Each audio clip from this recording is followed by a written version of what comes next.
भगवान विष्णु का नृसिंह अवतार उनका चौथा अवतार माना जाता है। इस अवतार में भगवान विष्णु न तो पूर्ण रूप से मनुष्य की तरह दिखते हैं, न ही पशु की तरह।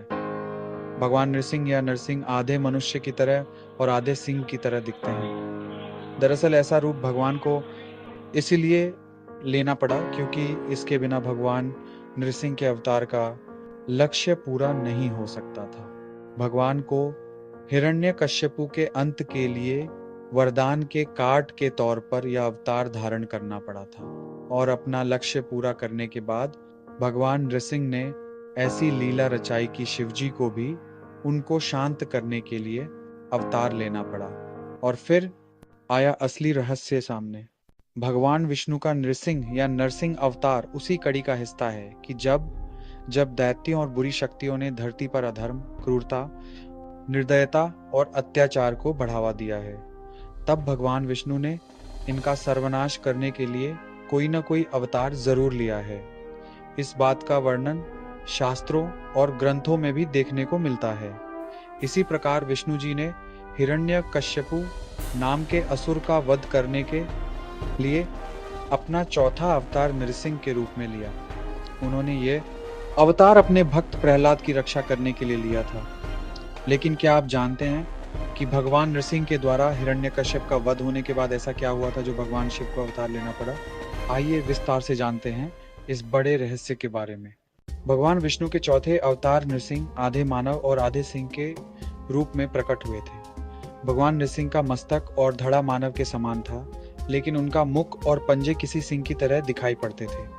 पौराणिक कथाओं के अनुसार बिहार के पूर्णिया जिले के बनमनखी में सिकलीगढ़ में हिरण्यकश्यप बहुत शक्तिशाली असुर राजा था और भगवान विष्णु के परम भक्त प्रहलाद का पिता था।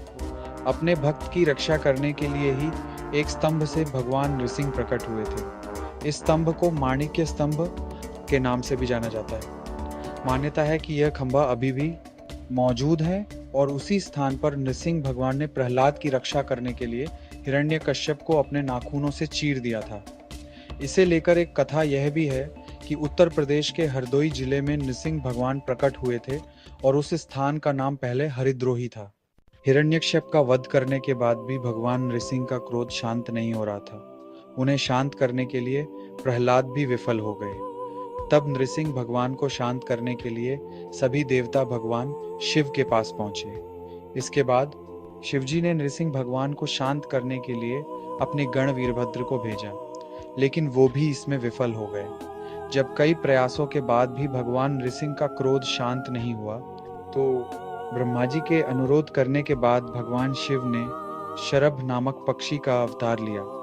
भोलेनाथ का यह अवतार बहुत अनोखा था। शिवजी के शरभ अवतार का आधा भाग सिंह, आधा मनुष्य और आधा पक्षी का था, जो शेर से भी अधिक बलवान था और उनके 8 पैर थे।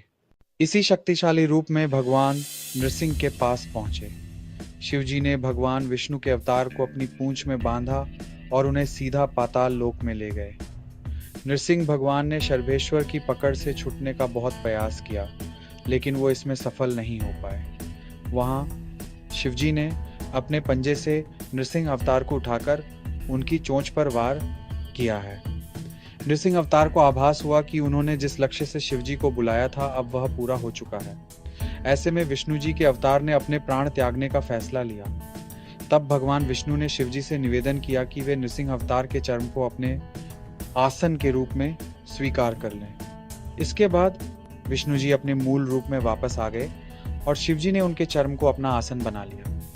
दरअसल विष्णु जी ने हिरण्यकश्यप के वध के बाद जो तांडव मचाया था वह और कुछ नहीं बल्कि उनके खुद के द्वारा रचाई गई एक लीला थी।